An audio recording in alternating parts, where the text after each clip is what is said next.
So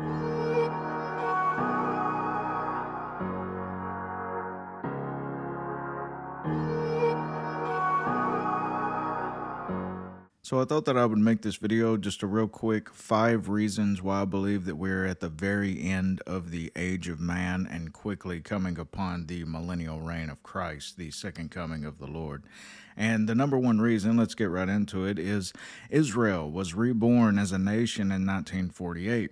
Unlike any other nation in history that lost its sovereignty for thousands of years, Israel alone, out of all the other nations, was reborn, and their own people with their own old traditions back into the land. Now, there's always been a remnant of the Jewish people there, but now it has become the home of the Jewish people once again.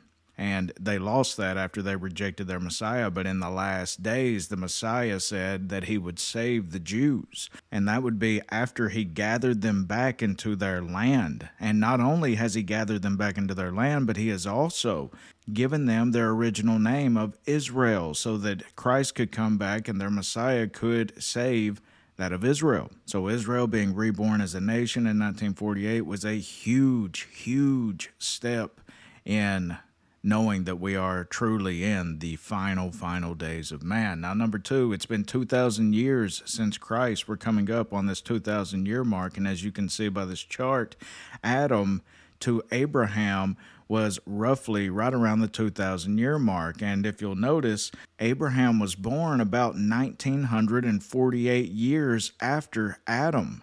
Now, that's really something. I mean, you talk about sheer coincidence or divine planning right there. So not only was it about 2,000 years after Adam that Abraham was born and came into the scene and became the father of the faith as we know it, but also it was about 2,000 years after Abraham that Christ was born.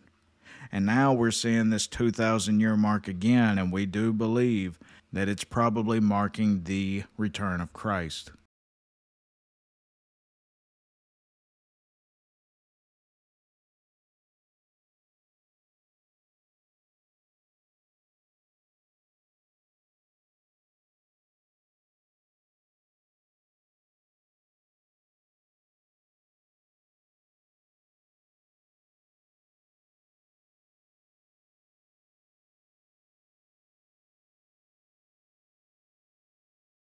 And the number three reason why I believe we are in the very final days is because the gospel is now worldwide. If you'll notice how the best-selling book of all time, not just in our time, but of all time, is the Christian Bible. Not just the Old Testament, not the Bhagavad Gita, not the Quran, not Harry Potter, not anything else. Nothing even comes close to the Christian Bible. That is the Old Testament as well as the New Testament telling of Christ. Best-selling book of all time. Also, the number one most famous person of all time is Jesus Christ himself. The number one most influential person of all time is Jesus Christ himself. And unlike any other person in history, time itself is divided between before his birth and after his birth. No one else has that kind of influence over the entire world besides its creator, obviously. As we go before Christ, and it is 2024 today, AD or Anno Domini, which means in the year of the Lord. So time itself is even submissive to Christ. And Jesus says this in Matthew 24, discussing the final days right before his second coming. And he says, "And this gospel of the kingdom shall be preached in all the world for a witness unto all nations, and then shall the end come," meaning the end of the age of man. So I do believe that the third reason why we are in the final days before the second coming of Christ is because the gospel has now been spread worldwide, just like Jesus said it would. Number four, technology has boomed, and this is a huge indicator of the final days. Now, Within a millisecond, we can contact one another, not just send a message from America to China within 1 millisecond, but we can also send video. This is very important because the Antichrist in these final days would need such technology to make the entire world bow down to the image of the beast, just as the false prophet will have them do, which is an image of the Antichrist. And though there are a variety of opinions about what this mark of the beast is, this 666 mark, is it a chip? Is it technological? Is it spiritual? Is it figurative in nature? Whatever it is, we now know that we have technology in which it will either permit or prohibit people from buying or selling now if they don't have a certain thing or a mark, if you will, within their hand or in their forehead. Just look at what Elon Musk is now coming out with, this Neuralink, where we can now sync our own minds with technology.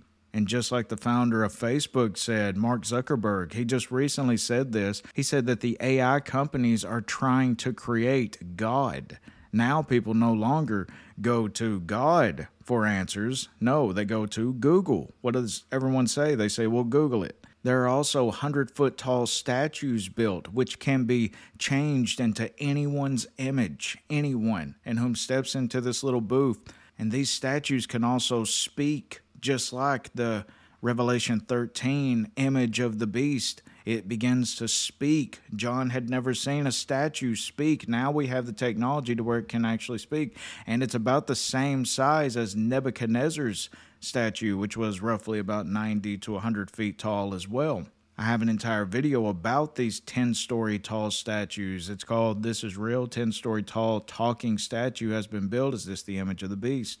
So once again, the booming technology fits right in with the Revelation prophecies, if you will. But number 5 is also the itching ears of the people, and how people are now so readily accepting false doctrines and fake signs on a level like they never have before. In 2 Timothy 4, Paul the Apostle wrote, "The time will come when they will not endure sound doctrine. But after their own lust shall they heap to themselves teachers having itching ears, and they shall turn away their ears from the truth and shall be turned unto fables." If you'll look, the most crowded churches now are surrounding these false teachers that preach false doctrines and show fake signs, and the entire gospel of the modern day is centered around self. It's no longer pointing to serving the Lord or glorifying the Lord, but the giving now is this seed faith in which it's much more an investment because people are more worried about themselves. It's all about, well, I'll be prosperous if I give this kind of money. Right here is an quote-unquote apostle named Catherine Crick, and she is actually advocating for itching ears. And let them make their own decisions and make their own decisions to judge the fruit. Instead of forcing people, this is the real fruit, that's bad fruit, I'm forcing you to come to the real good fruit. That's what people are doing when they're taking the place of the judge of God. They're saying, nope, you're disqualified to be in ministry. And it's literally not giving people even free will. Let people have itching ears if that's what they want. Let people be lukewarm if that's what they want. Let people do what they want. Free will. Once again, notice how this self-proclaimed apostle, Catherine Crick, is raging against biblical correction. But back in the days of the Bible, they had real apostles like Paul and Simon Peter and James and John. But now look at who we got in these last days. Our apostles are completely fraudulent. Here, the self-proclaimed apostle, Catherine Crick, is raging against biblical correction and advocating itching ears and lukewarm living. But why are we shocked? Seemingly, ever since Israel became a nation again in 1948, these false prophets have went throughout the entire world, spreading false gospels throughout, fleecing the flock, not feeding them in any way. No, they're getting filthy rich from them, and now they're up in the upper echelons of governments, and their influence is completely taken over the entire world. So, my dear friends, I do believe that these 5 reasons are very valid when pertaining to, I think the second coming of Christ is right around the corner, and I think even closer than that is the rapture.